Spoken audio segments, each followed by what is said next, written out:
The magic നോവലിലേക്ക് ഏവർക്കും സ്വാഗതം. Kamala ഗോവിന്ദൻ്റെ വാമം part 15. രാജി ഉപയോഗിച്ചിരുന്ന മേശമേൽ അനത തൻ്റെ ബുക്കുകളും പുസ്തകങ്ങളും ഒക്കെ അടുക്കി വെച്ചു.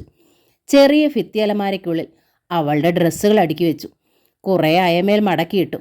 അയമേലുണ്ടായിരുന്ന ഭാരതിയുടെ കസവ് സെറ്റുമുണ്ട് ഒരരികിലേക്ക് നീക്കിയിട്ടിരുന്നു. അതാകെ ചുളുങ്ങിപ്പോവുകയും ചെയ്തു. എല്ലാത്തിലുപരി കട്ടിൽ കയ്യേറുകയും ചെയ്തു. ഒരു വലിയ കട്ടിലും ഒരു ചെറിയ കട്ടിലുമാണ് മുറിക്കുള്ളിൽ. വലുത് ഭാരതിയുടേത്. അതിന്മേൽ നല്ല പഞ്ഞി മെത്ത ജയൻ വാങ്ങിക്കൊടുത്തതാണ്. ചെറുതിന്മേൽ ഒരു സാധാരണ മെത്തയാണ്. അതിലാണ് രാജി കിടന്നിരുന്നത്. മുറിയിൽ നിന്നും ജയൻ മെത്തയും കട്ടിലുമൊക്കെ കൊണ്ടുപോയതിനാൽ ഭാരതി വളരെ പാടുപെട്ട് തൻ്റെ കട്ടിൽ ജയൻ ഉപയോഗിച്ചിരുന്ന മുറിയിലാക്കിയിരുന്നു. മെത്തയും ഇട്ടു. രവീന്ദ്രനും രാജിക്കുമായി ആ മുറി തയ്യാറാക്കി. ചെറിയ കട്ടിൽ തനിക്കുണ്ടല്ലോ എന്നായിരുന്നു ധാരണ. അനിത പക്ഷേ ആ കട്ടിൽമേൽ നീണ്ടു നിവർന്നു കിടന്ന് പഠനം തുടങ്ങി. നന്നായി പഠിക്കുന്ന കുട്ടിയാണവൾ. പഠിത്തം തന്നെ ശരണം എപ്പോഴും. ഭാരതിക്കാകെ വിമ്മിട്ടമായി.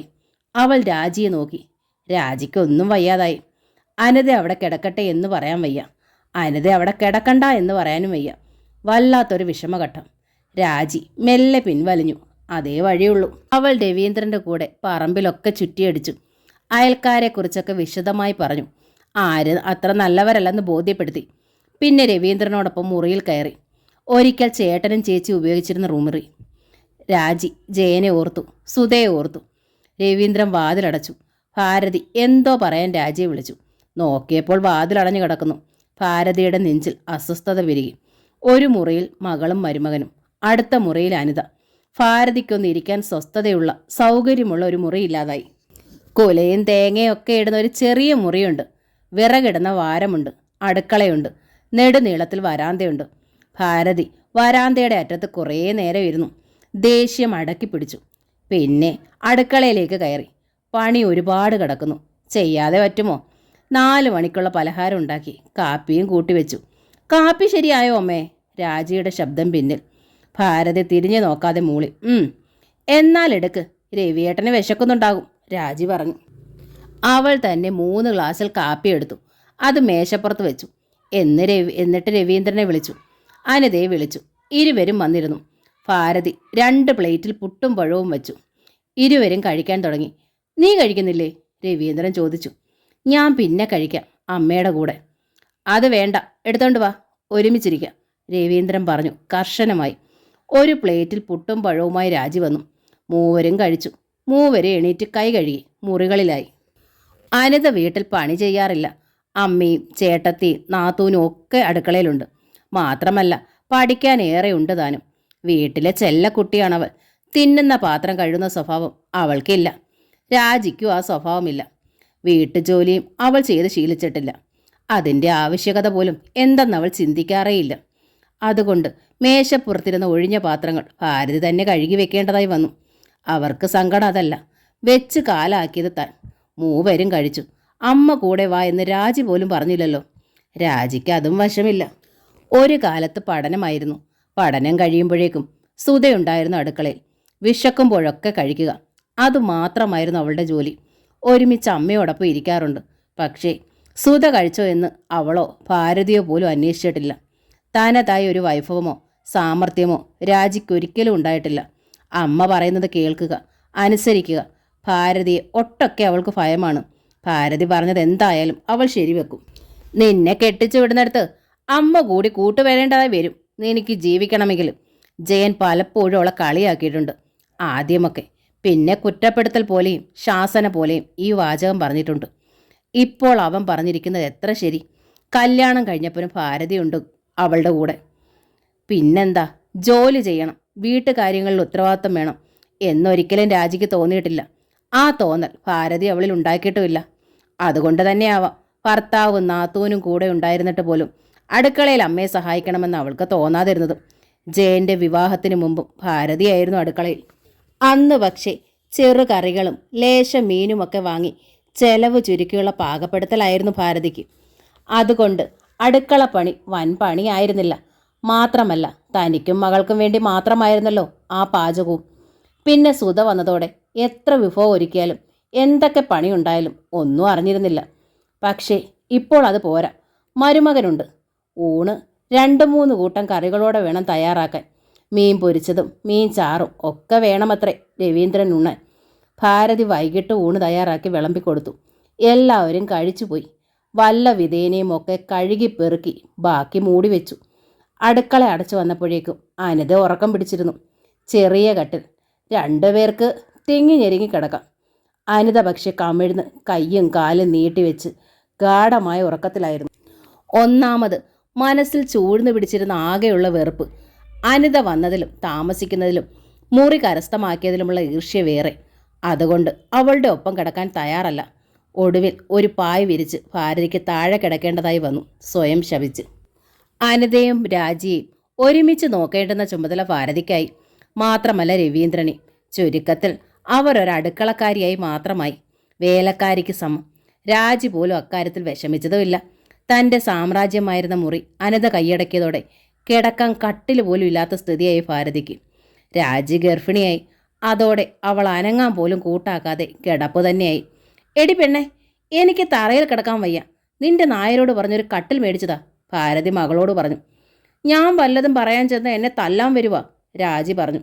എന്നെക്കൊണ്ട് ഒന്നിനും കൊള്ളൂല. പാൻസ് അലക്കിയിട്ട് ചെളി പോയില്ല, ചമ്മന്തി പോലും അരയ്ക്കാൻ അറിയില്ല എന്നൊക്കെ പറഞ്ഞു. അമ്മ എന്താ ഇതൊക്കെ എന്നെ പഠിപ്പിക്കാഞ്ഞത്? ഇപ്പം ഞാനായ കുറ്റക്കാരി. ഭാരതിക്ക് ദേഷ്യം വന്നു. ഞാൻ കുറ്റമൊന്നും പറയുന്നില്ല. ഇവിടെ കട്ടിൽ വേണം, അത് വേണം, ഇത് വേണമെന്നൊന്നും ഞാൻ പറയത്തില്ല, അത്രേ ഉള്ളൂ. അമ്മ അനിതയുടെ കൂടെ കിടന്നാൽ മതി, രാജി പറഞ്ഞു.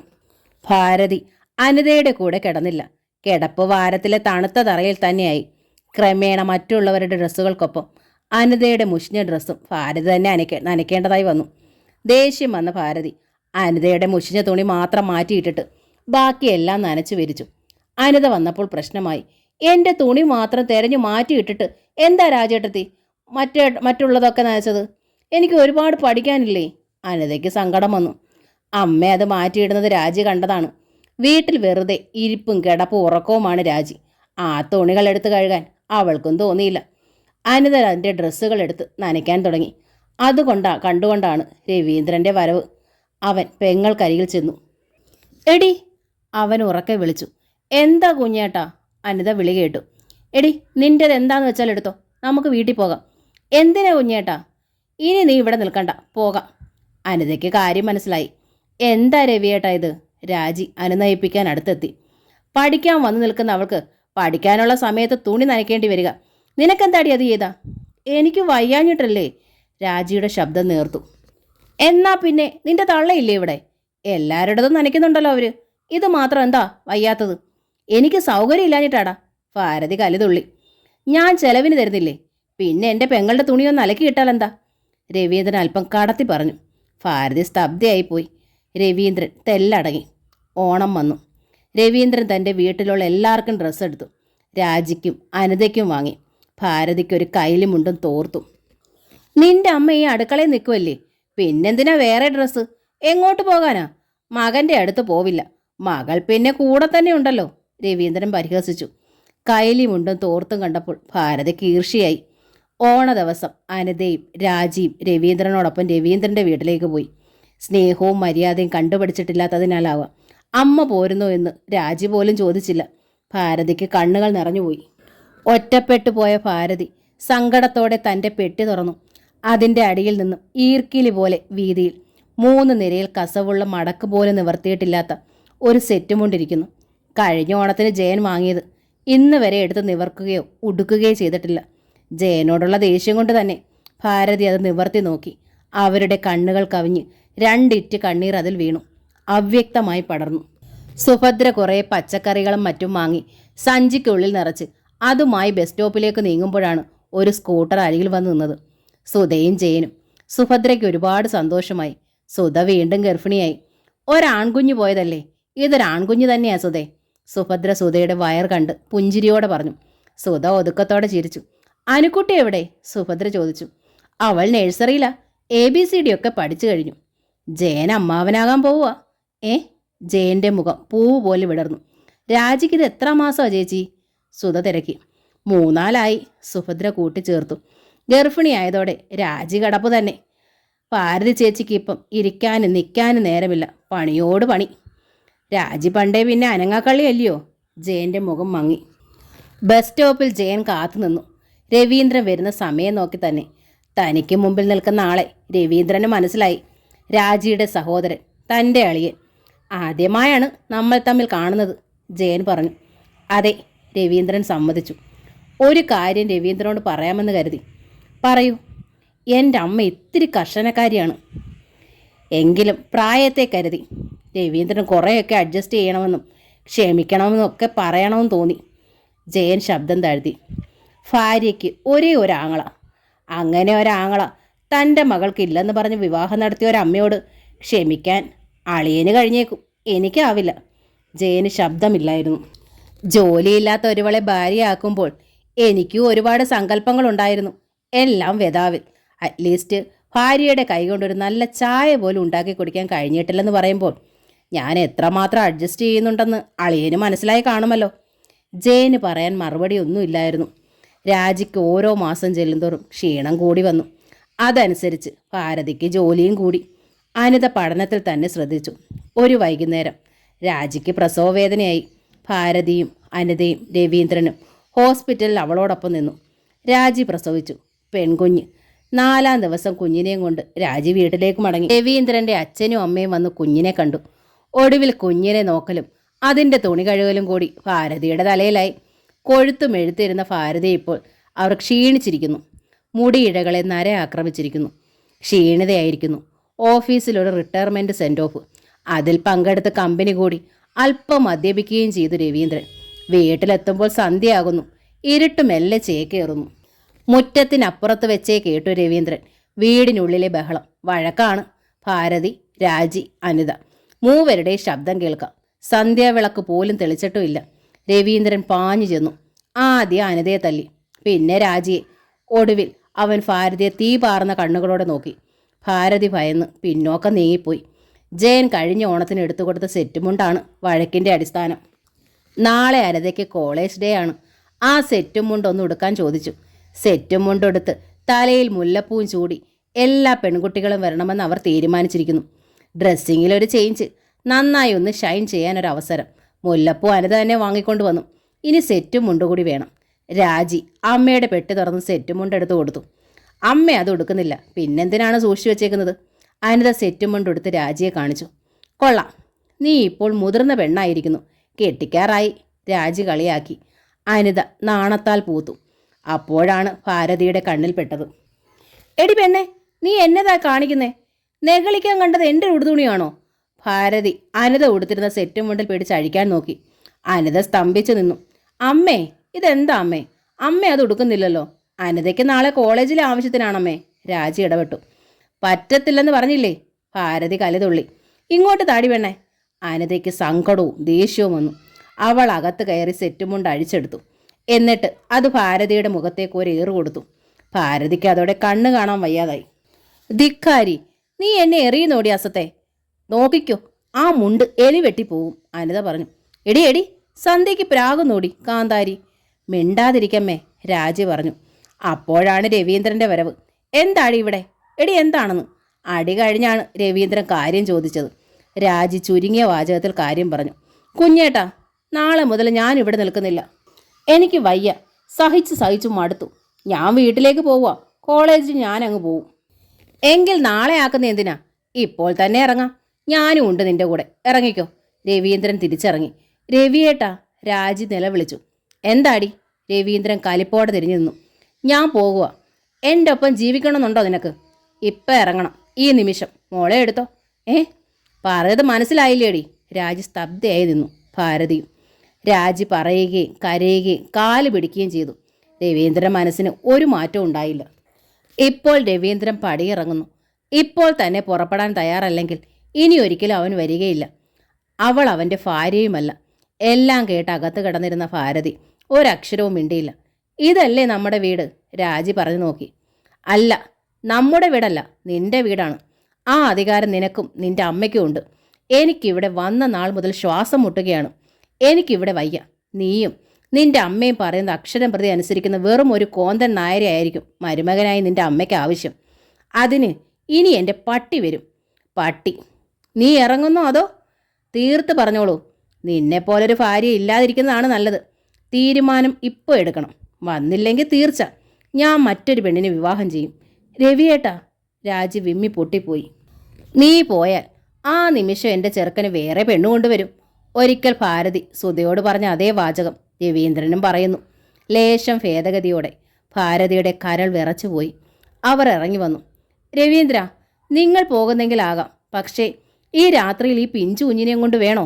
രാവിലെ പോയാൽ പോരെ? എൻ്റെ കാര്യം ഞാൻ തീരുമാനിക്കും, നിങ്ങൾ ഇടപെടണ്ട, രവീന്ദ്രൻ എടുത്തടിച്ചതുപോലെ പറഞ്ഞു. രാജി, ഇറങ്ങുന്നുണ്ടോ ഇല്ലയോ? രാജി കരഞ്ഞുകൊണ്ട് തന്നെ കുഞ്ഞിൻ്റെ ഉടുപ്പ് മാറ്റി. പിന്നെ സ്വന്തം ഡ്രസ്സും മാറ്റി നല്ലത് ധരിച്ചു. കുഞ്ഞിൻ്റെ സാമഗ്രികളെ പെട്ടെന്ന് പാക്ക് ചെയ്ത് ഇറങ്ങി. നിൻ്റേതൊന്നും എടുക്കാനില്ലേ? രവീന്ദ്രൻ ചോദിച്ചു. ഉണ്ടെങ്കിൽ എടുത്തോളണം. പിന്നീട് ഇങ്ങോട്ട് വരുന്നില്ല. ഇത് വിൽക്കാൻ പോവുകയാണ്. കട്ടിലും മേശയും മറ്റും പിന്നെ എടുക്കാം. ഭാരതിക്ക് അരുതെന്ന് പറയണമെന്നുണ്ട്. അവർ പോകരുത്, ഈ വീട് വിൽക്കരുത്. പക്ഷേ രണ്ടും പറയാൻ വയ്യ. രവീന്ദ്രൻ്റെ വയറ്റിൽ മദ്യമാണ്. മദ്യമില്ലെങ്കിൽ തന്നെ വാശിയാണ്. തന്നെ കണ്ടുകൂടാ. ഉണ്ടായിരുന്നതൊക്കെ എഴുതി കൊടുത്ത താൻ തെറ്റുകാരി. ഇവിടെ താമസിച്ച് ഇവിടുത്തെ കാര്യങ്ങൾ ചുമതലയോടെ നോക്കി ചെയ്ത് ഇവിടെ ജീവിക്കേണ്ടവൻ. പക്ഷേ സ്വന്തം വീട്ടുകാര്യം കഴിഞ്ഞാൽ പിന്നെ കയ്യിലൊന്നുമില്ല. പലചരക്ക് കടയിൽ എത്രയാ കടം? അയാൾ മോറ് വീർപ്പിക്കാൻ തുടങ്ങി. 100 രൂപ കടമുണ്ടെങ്കിൽ വീട്ടാൻ 50 തരൂ. എന്നിട്ട് 75 രൂപയ്ക്കുള്ളത് വാങ്ങിക്കും. കടം കൂടിയത് അങ്ങനെയാണ്. പറഞ്ഞു പോയാൽ ചാടിക്കടിക്കും. വന്ന നാൾ മുതൽ അന്യനെ പോലെയാണ് ജീവിതം. താൻ ശത്രുവും.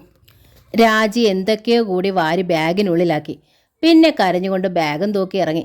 കുഞ്ഞുമായി രവീന്ദ്രൻ മുമ്പേ നടന്നു. പിന്നാലെ രാജിയും. ഗേറ്റിനപ്പുറത്തുള്ള ഇരുട്ടിൽ ഇരുവരും മറഞ്ഞു.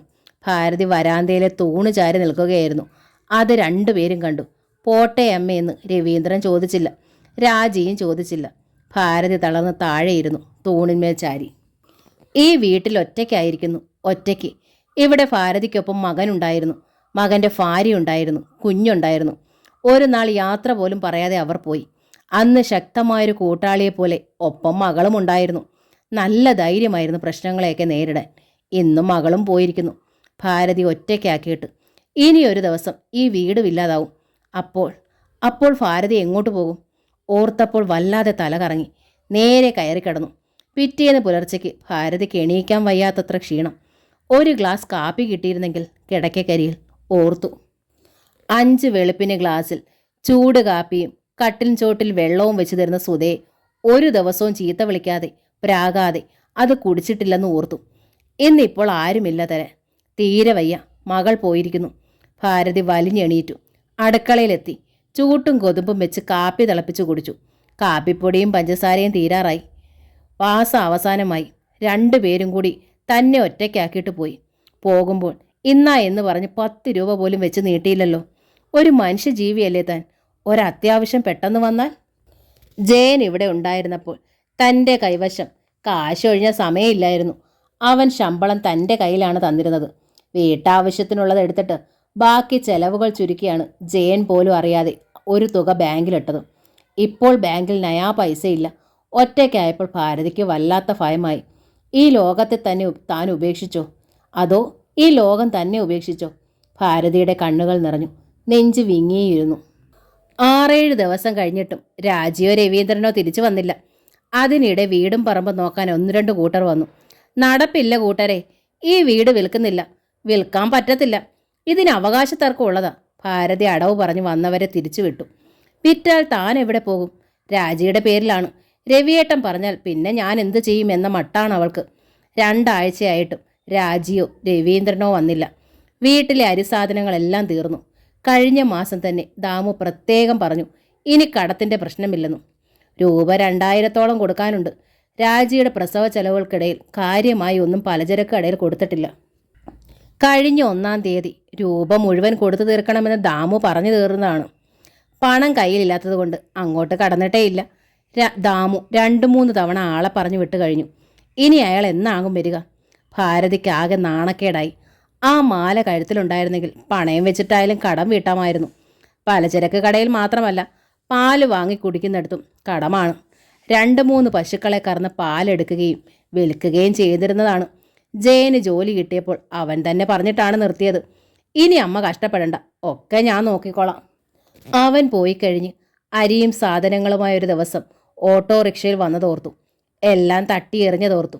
രവീന്ദ്രനും അങ്ങനെ സാധനങ്ങളുമായി വരുമോ? കടം വീട്ടാനുള്ള പണവുമായി വരുമോ? കടയിൽ നിന്ന് വാങ്ങി തിന്ന പണമാണ്. കൊടുത്തില്ലെങ്കിൽ ഇതിൽ പരം ഒരു നാണക്കേടുണ്ടോ?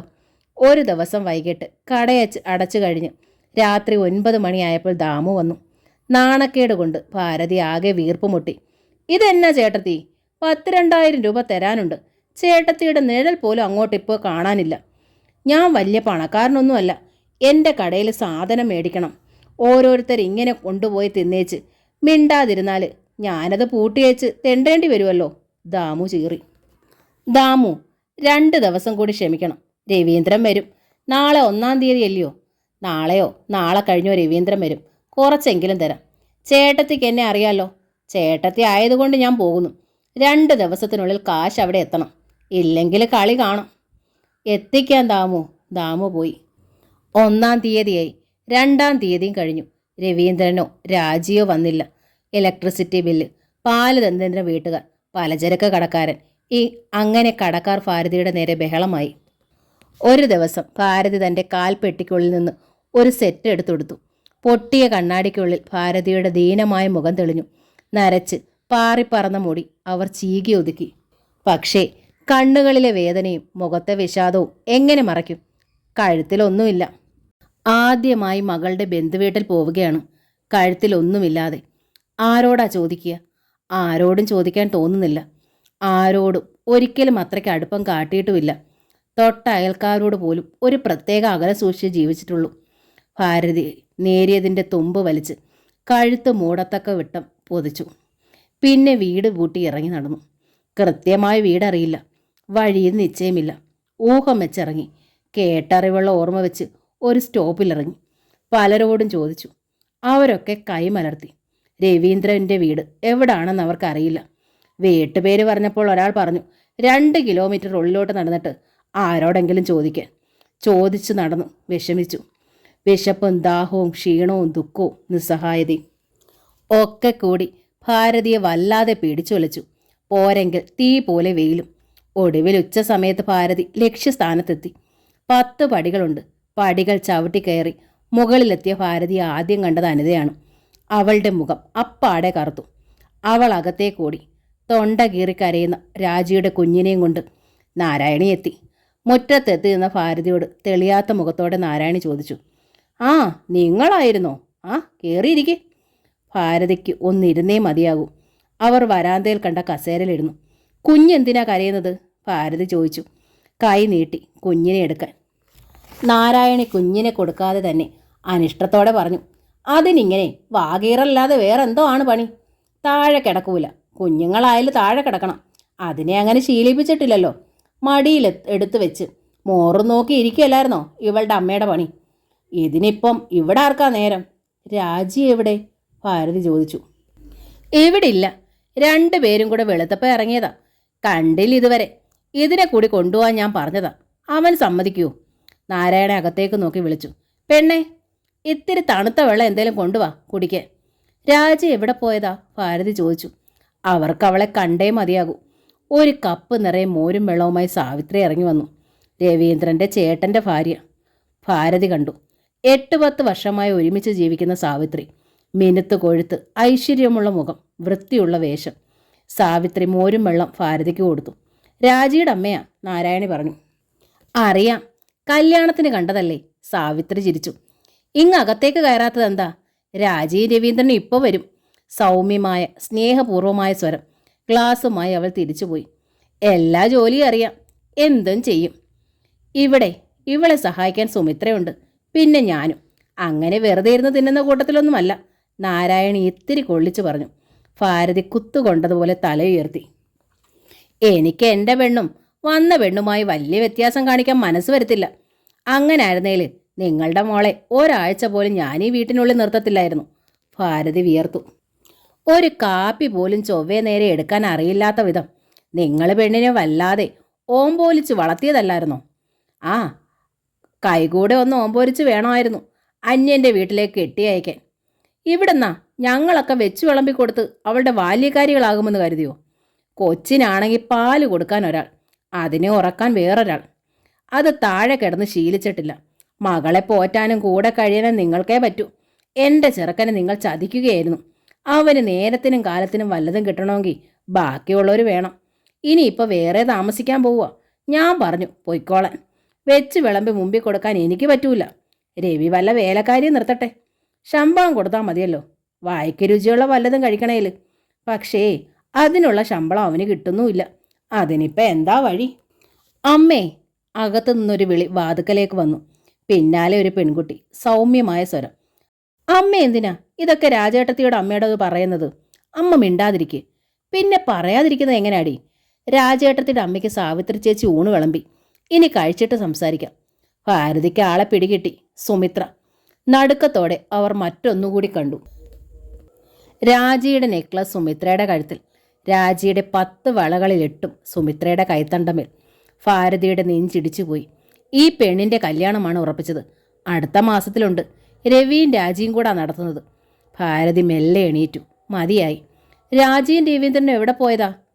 അവർ രജിസ്റ്റർ ഓഫീസിൽ പോയതാ. ഇന്ന് അവളുടെ പേരിലുള്ള അവിടുത്തെ വീടും പറമ്പും വിൽക്കുക. ആധാരം ഇന്നാ. നിങ്ങൾ അറിഞ്ഞില്ലേ? ഇടിവെട്ടേറ്റതുപോലെ ഭാരതി മലച്ച പടി നിന്നുപോയി, ശ്വാസം പോലും കിട്ടാതെ. എന്താ, നിങ്ങൾ അറിഞ്ഞില്ലായിരുന്നോ? രവീന്ദ്രൻ അങ്ങോട്ട് വന്നില്ലേ? നാരായണി വീണ്ടും ചോദിച്ചു. രാജിയുടെ കരയുന്ന കുഞ്ഞിനെയും വാങ്ങി സുമിത്ര അകത്തേക്ക് പോയി. മറുപടി പറയാൻ ഭാരതിക്ക് നാവ് ഉയർന്നില്ല. തലയാട്ടി നിഷേധാർത്ഥത്തിൽ. അല്ല, അവൻ എങ്ങനെ വരും? ഒരു ദിവസം പോലും എൻ്റെ ചെറുക്കനവിടെ സ്വൈര്യത ഉണ്ടായിരുന്നില്ലല്ലോ. ഇവിടെ വന്നിട്ടോ 2 പേരും എന്നും വഴക്ക്. ഇവിടെ വേറെയും വന്നിട്ടുണ്ടൊരു പെണ്ണ്. ഇന്ന് വരെ സോമനും സാവിത്രിയും തമ്മിൽ പോന്ന് പറയുന്നത് ഞാൻ കേട്ടിട്ടില്ല. അല്ല, അതിനൊക്കെ ഒരു നയം വേണമെന്ന് കണ്ടോ? വാഴപ്പിണ്ടി പോലെ വെറുതെ കുത്തിയിരിക്കുന്നത് കണ്ടാൽ ഒരാമ്പ്രതവന് സ്നേഹം തോന്നൂല. കണ്ടിട്ട് എനിക്ക് തന്നെ നല്ല സന്തോഷമാണ്. പിന്നെ ഇപ്പം അവൻ്റെ കാര്യം പറയണോ? സഹിക്കുകയല്ലേ? നാരായണി ഈർഷ്യയോടെ തുടർന്നു.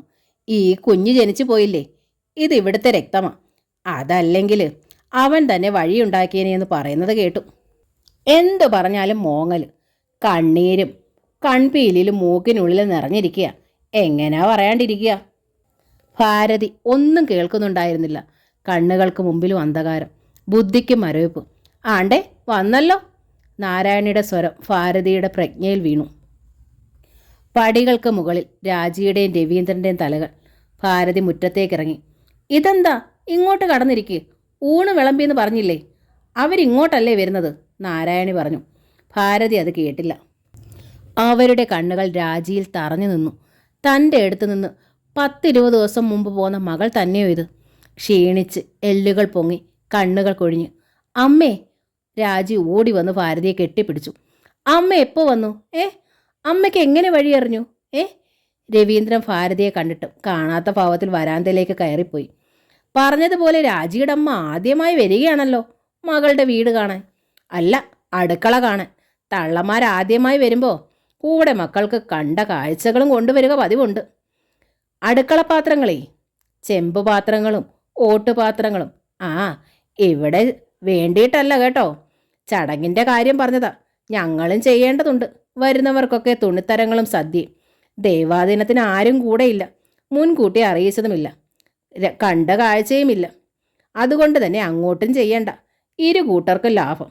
ഇതിൽ പരം നല്ലൊരു ബന്ധുത എൻ്റെ രവി തപസിരുന്നാൽ കിട്ടുമോ? നാരായണി ഒന്ന് ചിരിച്ചു. അത് പോട്ടെ, അമ്മയും മോളും കൂടി മുറ്റത്ത് നിൽക്കണ്ട, ഇങ്ങ് കയറ്. രാജി വിതുമ്പിപ്പോയി. ഭാരതി മരവിച്ച് നിൽക്കുകയാണ്. നാരായണി പറഞ്ഞപ്പോഴാണ് ഭാരതി ആ സത്യം ഓർത്തത്. താൻ ആദ്യമായി മകളുടെ വീട്ടിൽ വരികയാണ്. ചടങ്ങുണ്ട്. തനിക്ക് തൻ്റെ അമ്മ ഒരുപാട് പാത്രങ്ങൾ തന്നു. സുധയ്ക്കും സുധയുടെ അമ്മ കുറേ പാത്രങ്ങളും പലഹാരങ്ങളും കൊണ്ടുവന്നു. ഇന്ന് താൻ മകളുടെ വീട്ടിൽ ആദ്യമായി വന്നു. കയ്യിലൊന്നുമില്ല, പാത്രങ്ങളോ പലഹാരങ്ങളോ ഒന്നും. ഓർത്തില്ല. ഓർത്തിരുന്നെങ്കിലും ഒന്നിനും കഴിയുമായിരുന്നില്ല താനും. പണം വേണ്ടേ? ഒരു മോങ്ങൽ. എന്തിനും ഈ മോങ്ങൽ? ഇത് കാണുമ്പോഴാണ് എനിക്ക് എങ്ങുന്നില്ലാത്ത ദേഷ്യം വരുന്നത്. പിന്നെ അവൻ്റെ കാര്യം പറയണോ? നാരായണി അകത്തേക്ക് പോയി. അമ്മേ! രാജി കരച്ചിൽ തന്നെ. നിങ്ങളത് വിറ്റു അല്ലേ? ഭാരതിയുടെ നെഞ്ചു വിങ്ങുകയാണ്. രാജി തലയാട്ടി. നിനക്ക് എങ്ങനെ തോന്നി മോളെ അത് ചെയ്യാൻ? ഭാരതി നെഞ്ചിൽ ആഞ്ഞൊരിടി. നിന്റെ പെറ്റ തള്ള ഇനി എവിടെ തല ചായ്ക്കുമെടി? പെരുവഴിയിലോ? അമ്മേ, അത് രാജി പറയാൻ ഭാവിച്ചു. മിണ്ടണ്ട. നീ എൻ്റെ മകളല്ല, നീ എൻ്റെ ശത്രുവാ. നീയാണ് എൻ്റെ ശത്രു. എന്നോടൊരു വാക്ക് പറയാതെ ഞാൻ 35 വർഷം ജീവിച്ച ആ വീടും പറമ്പും നീ വിറ്റു അല്ലേടി? കെട്ടിയവൻ ചത്തിട്ട് നിന്നെയും നിന്റെ ആങ്ങളെയും പോറ്റാൻ ജീവിതം ഒഴിഞ്ഞു വെച്ച ഞാനിപ്പോൾ നിങ്ങൾക്കാരുമല്ലാതായി അല്ലേടി? ഞാൻ പെരുവഴിയിൽ കിടക്കണോടി. ഭാരതി നെഞ്ചു പൊട്ടിക്കരഞ്ഞു. രവിയേട്ടൻ പറഞ്ഞു, ഞാൻ എത്ര ശ്രമിച്ചിട്ടും ഒപ്പിടേണ്ടി വന്നു. പക്ഷേ എന്നാടി പക്ഷേ? നിന്റെ ഒരു രവിയേട്ടൻ. എനിക്കിത് വരണമടി. എൻ്റെ ചെറുക്കനെ പോലും മറന്ന് നിന്റെ പേരിൽ ഞാൻ എഴുതി വെച്ചു. ഭാരതി രണ്ടിടി കൂടി നെഞ്ചിൽ. പിന്നെ ഉറക്ക പറഞ്ഞു, പക്ഷേങ്കിൽ നീ നിന്റെ കെട്ടിയോനും കൂടി കേട്ടോ, ഭാരതിയുടെ ശവം ആ പറമ്പിൽ തന്നെ കുഴിച്ചിടും. അമ്മേ, രാജി എന്തോ പറയാൻ ശ്രമിച്ചു. നീ എൻ്റെ മകളല്ല, നീ നശിക്കേയുള്ളൂ. അമ്മ എന്തിനാ എന്നെ പ്രാകുന്നത്? രാജിയും കരഞ്ഞു. അമ്മ എന്തിനാ എന്നെ ഇങ്ങനെ വളർത്തിയത്? ഒന്നിനും കൊള്ളാത്ത വിധം, ഒന്നും അറിയില്ലാത്ത വിധം. എനിക്കും ജീവിക്കണ്ട, എനിക്കും ചത്താ മതി. അമ്മ നോക്കിക്കോ, അമ്മയുടെ മുമ്പിൽ തന്നെ ഞാൻ എൻ്റെ ജീവൻ ഒടുക്കും. 3 തരം ജീവൻ ഒടുക്കടി. നീ ജീവിക്കാണ്ടിരിക്കുന്നത് തന്നെയാ നല്ലത്. പെറ്റതള്ളെ പെരുവഴിയിൽ ഇറക്കിയില്ലോടി. രണ്ടും കൂടി മേടിച്ച് തിന്നിട്ട് പോന്നു. കടക്കാരെന്നെ കിടത്തി പൊറുപ്പിക്കുന്നില്ല. അവരെന്നെ തല്ലിക്കൊല്ലും. നിനക്കറിയാമോ? നീ നിന്റെ ഉദ്യോഗസ്ഥൻ ഭർത്താവിനോട് പറഞ്ഞ് മനസ്സിലാക്ക്. തിന്നതിൻ്റെ കടം വേണം ആദ്യം വീട്ടാനെന്ന്. അല്ലെങ്കിൽ ഒരു കാലത്തും ഗതി പിടിക്കില്ലെന്നു. ഭാരതി ഉറക്കെ മുറ്റത്ത് നിന്ന് വിളിച്ചു കൂവി. വീട്ടിലുള്ള എല്ലാവരും വരാന്തയിലെത്തി. എടാ, എന്നെ പെരുവഴിയിൽ കിടത്താമെന്ന് നീ കരുതി അല്ലേടാ? നീ കട്ടിലും മേശയൊക്കെ പെറുക്കാൻ വരുമല്ലോ അങ്ങ്. വാ, ആദ്യം ഭാരതിയുടെ ശവം നീ നീക്കും, എന്നിട്ടേ കട്ടിലും മേശയും പുറത്തേക്കെടുക്കും. അമ്മേ, ഞാൻ പറയുന്നതൊന്ന് കേട്ടിട്ട്. രാജി കാല് പിടിക്കാൻ നോക്കി. പക്ഷേ ഭാരതി ഉറക്കെ വീണ്ടും പറഞ്ഞു, എൻ്റെ പെണ്ണിൻ്റെ ആഭരണങ്ങളൊക്കെ നിന്റെ പെങ്ങക്ക് നീ കൊടുത്തില്ലേ? ഇനി എൻ്റെ കിടപ്പാടം വിറ്റ് കിട്ടിയതുകൊണ്ട് നീ പെങ്ങളുടെ കല്യാണം കൂടെ മോടിയായിട്ടങ്ങ് നടത്ത്. നീ മിടുക്കൻ. പക്ഷേ ഭാരതി പെരുവഴി കിടക്കുമെന്ന് നീ മോഹിക്കണ്ടടാ. ഭാരതി തോൽക്കില്ലടാ. ഭാരതി പിന്നെ നിൽക്കാതെ തിരിഞ്ഞു നോക്കാതെ പടികൾ താണ്ടി ഓടി. ഏതോ ബസ്സിനുള്ളിൽ കയറിപ്പറ്റി വല്ല വിധേനയും അമ്പലക്കവലയിൽ ഇറങ്ങി. ഇറങ്ങിയതും ദാമു പിടികൂടി. തള്ളേ, നിങ്ങൾ എന്നെ പറ്റിക്കാമെന്ന് കരുതിയോ? ദാമു, ഞാൻ രാജിയുടെ വീട്ടിൽ പോയതാണ്. ഭാരതി പതിയെ പറഞ്ഞു. അവർ 2 പേരും വരും. ഇന്ന് തന്നെയോ ഇന്നല്ലെങ്കിൽ നാളെ രാവിലെയോ. ഇവിടെ തന്നെ ബസ് ഇറങ്ങും. അപ്പോൾ പണം തരും, തീർച്ച. വിശ്വസിക്കാമോ? ദാമുവിന് സംശയം. തരും ദാമു, തരാണ്ടിരിക്കില്ല, ഭാരതി ഉറപ്പിച്ച് പറഞ്ഞു. പിന്നെ നടന്നു, എഴഞ്ഞും വലിഞ്ഞും എന്നതുപോലെ ഗേറ്റിങ്കിലെത്തി. വേച്ചാണ് ഭാരതി അകത്തേക്ക് നടന്നത്. വയ്യ, തീരെ വയ്യ. തോറ്റില്ല എന്ന് രവീന്ദ്രനോട് വീമ്പിളക്കി. പക്ഷേ ഭാരതി സ്വയം അറിഞ്ഞു, താൻ തീർത്തും തോറ്റിരിക്കുന്നു. എല്ലാവരും തന്നേക്കാൾ മുമ്പേ ഓടി രക്ഷപ്പെട്ടിരിക്കുന്നു. താൻ മാത്രം പിന്നിൽ. ഓടാനാവാതെ തളർന്നു. വല്ല വിധേനയും മുറിയിലൊന്നെത്തണം, കിടക്കണം, കിടന്നേ തീരും. മുറ്റത്തെത്തിയപ്പോൾ ഭാരതി അമ്പേ നടുങ്ങിപ്പോയി. അടുക്കളയിൽ തീപ്പുക, വാതിലുകൾ തുറന്നു കിടക്കുന്നു. ഭഗവതി, പുതിയ താമസക്കാരെത്തിയോ? താൻ വരും മുമ്പേ. ഇനി താൻ എവിടെ കിടക്കും? ഇല്ല, ആരെതിർത്താലും തൻ്റെ മുറിയിലെ തൻ്റെ കട്ടിലിൽ താൻ കിടക്കും. ഭാരതി കിടക്കും.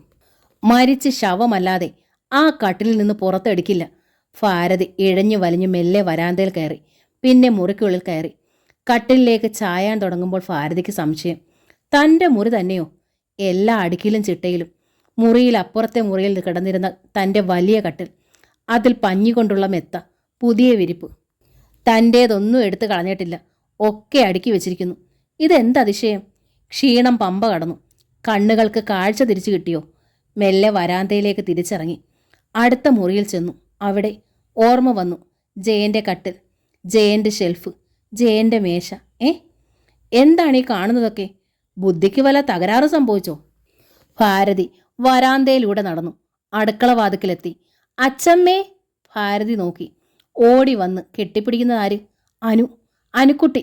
5 വയസ്സിൻ്റെ വളർച്ചയുള്ള അവളെ ഭാരതി അമ്പരപ്പോടെ നോക്കി. അനുക്കുട്ടിക്ക് പിന്നിൽ ജയൻ, നന്നായിട്ട് ഇത്തിരി കൊടവയറും ഒക്കെ വെച്ച്. അതിനപ്പുറത്ത് അടുപ്പിൽ തീ ഊതുന്ന സുധ, തടിച്ചു കൊഴുത്ത് സുന്ദരിയായ സുധ. അവൾ ഞെട്ടി തിരിഞ്ഞു നോക്കി. അവളുടെ ഒക്കത്ത് സുധ മെല്ലെ അടുത്തു വന്നു. പിന്നെ തൻ്റെ കയ്യിലിടുന്ന കുഞ്ഞിനെ അവൾ ഭാരതിയുടെ നേർക്ക് നീട്ടി. ഭാരതി കണ്ടു, ആൺകുട്ടി. കഴുത്തിലും കാലിലും അരയിലും പൊന്നാഭരണങ്ങൾ. അവർ കുഞ്ഞിനെ ചാടിയെടുത്തു. തൻ്റെ മകൻ ഒരു ആൺകുഞ്ഞ് പറഞ്ഞിരിക്കുന്നു. താൻ അറിഞ്ഞില്ല. അവന് 3 മാസമായിട്ടും താൻ അറിഞ്ഞില്ല. ഭാരതിക്ക് കരയണോ ചിരിക്കണോ എന്നറിയാൻ വയ്യാതായി. ഭാരതി കുഞ്ഞിൻ്റെ മുഖത്തേക്ക് നോക്കി. കുഞ്ഞി കണ്ണുകൾ വിടർത്തി അവൻ നോക്കുകയാണ്. വല്ലാത്ത പരിചിത ഭാവത്തിൽ മോണ കാട്ടി അവൻ ചിരിക്കുന്നു. ഭാരതി അവൻ്റെ കുഞ്ഞു മുഖത്ത് പണ്ടൊരിക്കൽ തന്നെ വിട്ടുപൊരിഞ്ഞ ഭർത്താവിൻ്റെ രൂപം ദർശിച്ചു. അതെ, ജയൻ്റെ മുഖച്ഛായയല്ല അവന്, ജയൻ്റെ അച്ഛൻ്റെ മുഖച്ഛായയാണ്. ഓർമ്മകളുടെ പിന്നാമ്പുറത്ത് നിന്ന് ഭാരതിയുടെ മനക്കണ്ണുകൾക്ക് മുമ്പിൽ ആ രൂപം എത്തി നിന്ന് പുഞ്ചിരിച്ചു.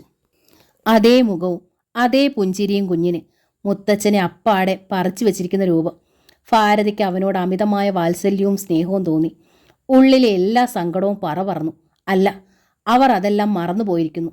മുഖം തെളിഞ്ഞു, കണ്ണുകൾ വിടർന്നു, മനസ്സ് നിറഞ്ഞു. കുഞ്ഞിനെ നെഞ്ചോട് ചേർത്ത് ഉമ്മകൾ കൊണ്ട് പൊതിഞ്ഞു. ഒരു വഴക്കമില്ലാതെ അവൻ ചേർന്നിരുന്നു. അച്ചമ്മേ, എനിക്ക് ഉമ്മ. അനു വിനുമോനെ തള്ളി നീക്കാൻ നോക്കി. ഭാരതി അനുവിനെയും ചേർത്ത് പിടിച്ച് ഉമ്മ വെച്ചു. ഞങ്ങളിങ്ങ് പോന്നു. ജയൻ പെട്ടെന്ന് ഭാരതിയുടെ അടുത്ത് വന്ന് പറഞ്ഞു. അവർ പോയതറിഞ്ഞു. വാടകയ്ക്ക് കിടന്ന് മടുത്തു. വന്നപ്പോൾ പൂട്ടിക്കിടക്കുന്നു.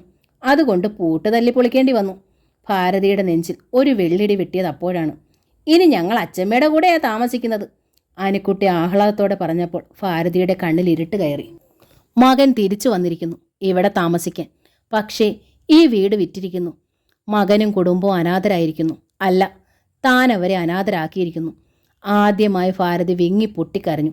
വിനുമോനെയും അനുമോളെയും അടക്കി പിടിച്ചുകൊണ്ട് തന്നെ വിളിച്ചു, എൻ്റെ പൊന്നു മക്കളെ. പെട്ടെന്ന് ഭാരതി പൊട്ടിക്കരഞ്ഞപ്പോൾ ജയനും സുധയെ അമ്പരപ്പോടെ നോക്കി. ജയൻ സുധയെ നോക്കി, സുധ ജയനെ. ഇരുവരുടെയും കണ്ണുകൾ സംസാരിച്ചു. മുഖത്ത് സഹതാപം തെങ്ങി. സുധ ഭാരതിയെ കാണുകയായിരുന്നു. പാറിപ്പറന്ന മുടിയും പരവശമായ മുഖവും ഒഴിഞ്ഞ കഴുത്ത്, തോളെല്ലുകൾ പൊങ്ങി, കഴുത്ത് കുഴിഞ്ഞ്. പണ്ട് താൻ കണ്ടിരുന്ന അമ്മ തന്നെയോ ഇത്? ആ അമ്മയുടെ പകുതി വലിപ്പമേ ഈ അമ്മയ്ക്കുള്ളൂ. ക്ഷീണിച്ചിട്ട് നെഞ്ചൊട്ടിയ രൂപം. സുധയ്ക്ക് തോന്നി എന്തു തന്നെ പ്രശ്നങ്ങളുണ്ടായാലും അന്ന് അമ്മയെ തനിച്ചാക്കി പോയത് തെറ്റ് തന്നെയാണെന്നും. അമ്മയ്ക്ക് പിറന്ന ഒരേ ഒരു ആൺതരിയാണ് തന്നോടൊപ്പം പടിയിറങ്ങി പോകുന്നത്. അമ്മയെ ആരെ ഏൽപ്പിച്ചിട്ട് താനും ചേട്ടനും പോയി. ഇതാ ഇപ്പോൾ ഒറ്റയ്ക്കായിരിക്കുന്നു. ഒറ്റയ്ക്ക്. മകൻ ഭാര്യയോടൊപ്പം ഇറങ്ങിപ്പോയി, മകൾ ഭർത്താവിനോടൊപ്പം ഇറങ്ങിപ്പോയി. രണ്ടുപേരും തുല്യം.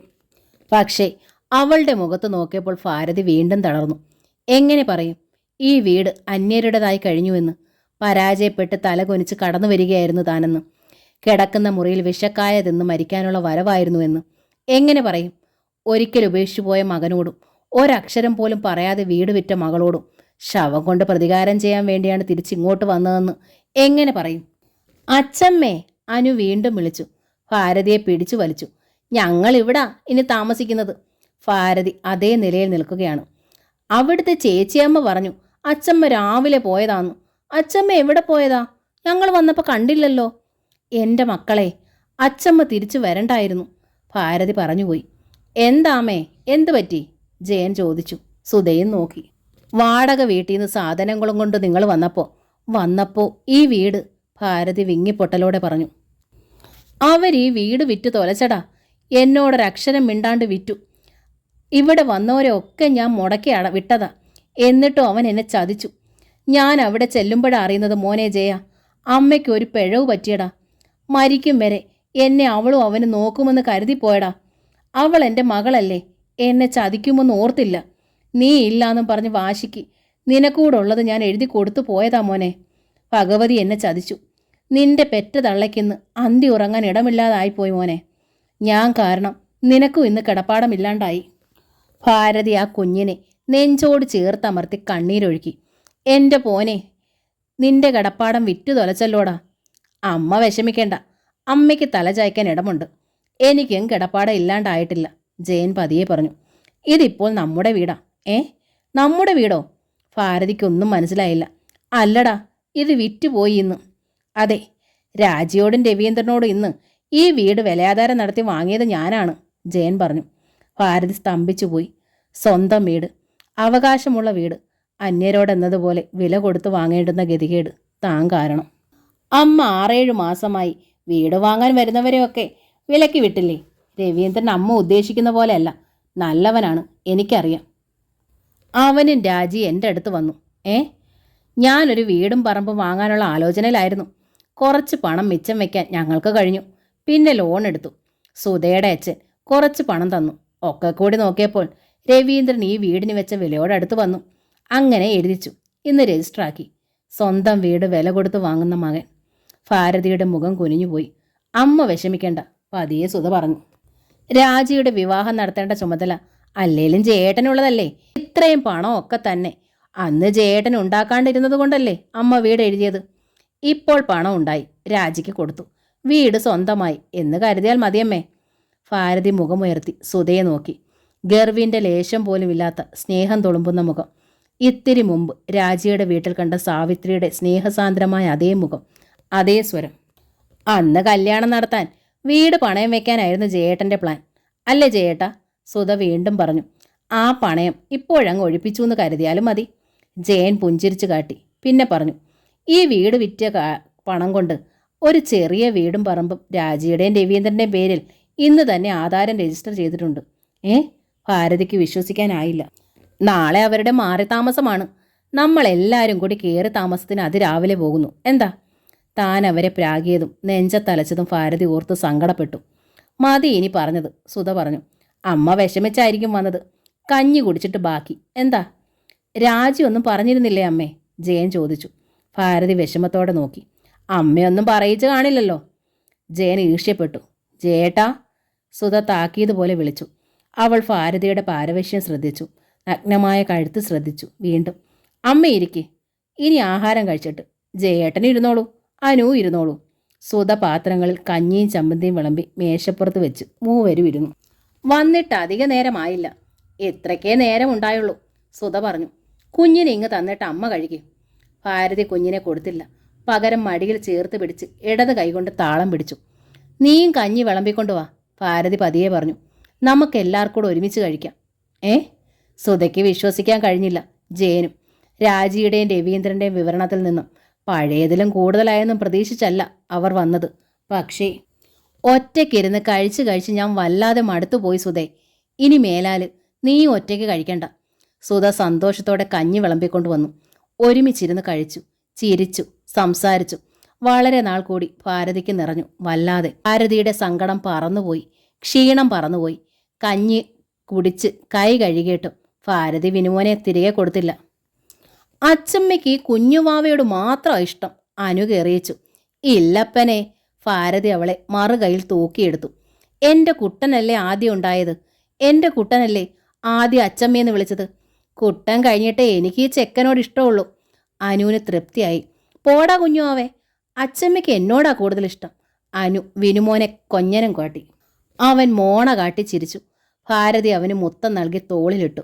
സുധ ഉണ്ടാക്കിക്കൊണ്ടുവന്ന കുറുക്ക് മെല്ലെ തോണ്ടി അവൻ്റെ വായിൽ വെച്ചു. വയർ നിറഞ്ഞപ്പോൾ അവൻ്റെ കുഞ്ഞി കണ്ണുകൾ കൂമ്പി. ഭാരതി അവനെ തോളിലിട്ട് വാവോ പാടി. അവൻ കണ്ണുകൾ പൂട്ടി ഉറങ്ങി. ഭാരതി അവനെ താൻ കിടക്കുന്ന മുറിയിലെ തൻ്റെ കട്ടിലിൽ കിടത്തി ചെറിയ ടർക്കി കൊണ്ട് പുതപ്പിച്ചു. സായുജ്യം അടഞ്ഞതുപോലെ ഒപ്പം കിടന്നു. അച്ചമ്മയുടെ കൂടെ ഞാനാ കിടക്കുന്നേ. അനു ഓടി വന്നു. അവൾ ഭാരതിയുടെ ഇപ്പുറത്ത് കിടന്നു. യാത്രാക്ഷീണം കൊണ്ടാവാം അനുവും ഉറങ്ങി. ഭാരതി എണീറ്റ് ചെന്നപ്പോൾ സുധയും ജയനും അവരെ വാരത്തിലേക്ക് നയിച്ചു. ഭാരതി കണ്ടു പുത്തൻ ഓട്ടുപാത്രങ്ങൾ, കിണ്ടിയും നിലവിളക്കും ഒക്കെ. ചെമ്പ് പാത്രങ്ങളുമുണ്ട്, കുറേയേറെ സ്റ്റീൽ പാത്രങ്ങൾ, എല്ലാം പുതിയവ. സുധ അതിലൊരെണ്ണം എടുത്ത് ഭാരതിയെ കാട്ടി ഒരു പ്രത്യേക സ്ഥലത്ത് ചൂണ്ടി. ഭാരതി ശ്രദ്ധിച്ചു നോക്കി വായിച്ചു. ഭാരതി വക രാജിക്ക്. ഭാരതി ശ്രദ്ധിച്ചു. എല്ലാ പാത്രങ്ങളിലും അങ്ങനെയുണ്ട്. നാളെ രാജിയുടെ പുതിയ വീടിൻ്റെ കയറി താമസമല്ലേ, നമുക്ക് പോകണ്ടേ? ജയൻ ചോദിച്ചു. ഭാരതി നോക്കി. അവൾക്ക് കൊടുക്കാനാണിത്. അവളുടെ ഒരു ചടങ്ങ് ബാക്കിയല്ലേ, അടുക്കള കാണൽ. നാളെ ആ ചടങ്ങ് നടക്കും, ഞാൻ പറഞ്ഞിട്ടുണ്ട്. ഭാരതിയുടെ അകം ആഹ്ലാദം കൊണ്ട് നിറഞ്ഞു. രാവിലെ നാരായണിയുടെ പരിഹാസം. നാളെ ഇതൊക്കെ മുമ്പിൽ നിർത്തിയിട്ട് ഒന്ന് നോക്കണം. താനും മകളും അത്ര ഗതികെട്ടവരല്ലെന്ന് അവൾ അറിയട്ടെ. മകനോടുള്ള സ്നേഹവും വാത്സല്യവും കൊണ്ട് ഭാരതിക്ക് മനസ്സ് മുട്ടി. ഇതുവരെ സംഭവിച്ചതൊക്കെ ക്ഷമിക്കണമെന്നും അമ്മ കൂടെ അവളോടൊപ്പം താമസിക്കണമെന്നുമാണ് അവർ പറഞ്ഞത്. അവൾക്കിപ്പോഴും ഒന്നും വെച്ചുണ്ടാക്കാൻ അറിയില്ലല്ലോ. രവീന്ദ്രനും പറഞ്ഞു അമ്മ ചെല്ലാൻ. ഭാരതി മകൻ്റെ മുഖത്തേക്ക് ഒന്ന് നോക്കി, പിന്നെ സുധയെ നോക്കി. അവൾക്ക് വെച്ചുണ്ടാക്കാൻ അറിയില്ല, ശരിയാണ്. ഞാൻ അവളെ പഠിപ്പിച്ചില്ല, അതും ശരിയാണ്. ഇത്രയും നാൾ ഞാൻ വെച്ചുണ്ടാക്കി കൊടുക്കുകയും ചെയ്തു. ഇനി ഞാൻ കൂടെ നിന്നാലും അവൾ അത് ചെയ്യത്തില്ല, പഠിക്കുകയില്ല. അതുകൊണ്ട് തനിയെ താമസിക്കട്ടെ, തന്നെ വെപ്പ് പഠിക്കട്ടെ, അത് മതി. ഞാനുണ്ടാക്കി പഞ്ചാമൃതം വിളമ്പിയാലും രവീന്ദ്രന് ഇഷ്ടമാവില്ല. അവളുണ്ടാക്കി വിളമ്പുന്നത് അവൻ കഴിച്ചോളും, അതാണ് അവൻ ഇഷ്ടവും. നിനക്കും നിന്റെ ഭാര്യ വെച്ചുണ്ടാക്കി വിളമ്പുന്നതല്ലേ ഇഷ്ടം? ജയൻ ശ്രദ്ധിച്ചു. അമ്മയുടെ മുഖത്ത് തെല്ലു ഈർഷ്യയില്ല. കാര്യമായിട്ടാണ് പറയുന്നത്. സൗമ്യമാണ് സ്വരം. 1-2 വർഷം കൊണ്ട് അമ്മ ഒരുപാട് പഠിച്ചിരിക്കുന്നു, അനുഭവത്തിലൂടെ തന്നെ. 17-ാം വയസ്സിൽ വന്നു കയറിയതായി വീട്ടിൽ. ഇവിടെ കിടന്ന് മരിക്കണമെന്നാ എൻ്റെ ആഗ്രഹം. ഇതിപ്പോൾ നിന്റെ വീടായി. അമ്മ എന്താ ഇങ്ങനെ പറയുന്നത്? ജയൻ ചോദിച്ചു വിഷമത്തോടെ. നിനക്ക് ഇഷ്ടദാനം എഴുതി കിട്ടേണ്ട വീട് നീ വിലയാധാരം നടത്തി വാങ്ങേണ്ടി വന്നില്ലേ ഞാൻ കാരണം? അതൊക്കെ പോട്ടെ, ഇതെന്നും അമ്മയുടെ വീട് തന്നെ. അമ്മ എങ്ങും പോകണ്ട. അമ്മ ഇനി എന്തൊക്കെ പറഞ്ഞാലും വഴക്കുണ്ടാക്കിയാലും അമ്മയെ തനിച്ചാക്കി ഞങ്ങൾ പോകില്ല, ജയൻ തീർത്തു പറഞ്ഞു. വേദന കലർന്നൊരു പുഞ്ചിരി ഭാരതിയുടെ മുഖത്തുദിച്ചു. മകനെ വീണ്ടും വീണ്ടും കാണുമ്പോൾ ഉള്ളിൽ ഒരുപാട് കുറ്റബോധം തിങ്ങുകയായിരുന്നു. ഇങ്ങനെ ഒരു മകനില്ലെന്ന് പറഞ്ഞ നാവ് ഭാരതി വല്ലാതെ സങ്കടപ്പെട്ടു. 4 മണിക്ക് മുമ്പേ പതിവ് പോലെ ഭാരതി അടുക്കളയിലെത്തി. അവിടെ സുധ പണിത്തിരക്കിലായിരുന്നു. ഭാരതി കൂടെ കൂടി. അരിയിടാനും കറിക്ക് നുറുക്കാനും. സുധയ്ക്ക് വല്ലായ്മയായി. അവൾ പറഞ്ഞു, അമ്മയൊന്നും ചെയ്യണ്ട, കുഞ്ഞുങ്ങൾ തന്നെ കിടക്കുമല്ലേ. ഇതിപ്പോൾ എനിക്ക് ചെയ്യാനുള്ള പണിയല്ലേ ഉള്ളൂ. അമ്മ അവരുടെ അടുത്ത് പോയിരുന്നോളൂ. ചുമ്മാതിരുന്ന് തിന്നാൻ എനിക്കിനി വയ്യ പെണ്ണേ. പെട്ടെന്ന് സൂക്കേട് പിടിക്കും, ക്ഷീണം തോന്നും. അല്ല, ഞാനിവിടെ ചെയ്താൽ പെട്ടെന്ന് ജോലി തീർത്തിട്ട് നമുക്ക് 2 പേർക്കൂടെ കുഞ്ഞുങ്ങളുടെ അടുത്തിരിക്കാമല്ലോ. സുധ അമ്പരപ്പിലൊന്ന് നോക്കി. മാറ്റം, മാറ്റം. അവളുടെ ഹൃദയം ത്രസിപ്പോടെ വിളിച്ചു കൂവി. ആഹ്ലാദത്തിൻ്റെ തിരതല്ല അതരങ്ങളിലൂടെ പുഞ്ചിരിയായി രൂപം കൊണ്ടു. അത് കേട്ടുകൊണ്ടുവന്ന ജയനും അവർക്ക് മുമ്പിൽ ചിരിയോടെ നിന്നു. ഒരു പൂവ് വിടർന്ന ചിരി, ഒരു പൂവാടി അപ്പാടെ ഒരുമിച്ച് പൂത്ത് വിടർന്ന ചിരി. വാമം എന്ന നോവൽ ഇവിടെ പൂർണ്ണമാവുകയാണ്. ഈ നോവൽ നിങ്ങൾക്ക് ഇഷ്ടമായെങ്കിൽ പ്ലീസ് ഒന്ന് സബ്സ്ക്രൈബ് ചെയ്യണേ. താങ്ക്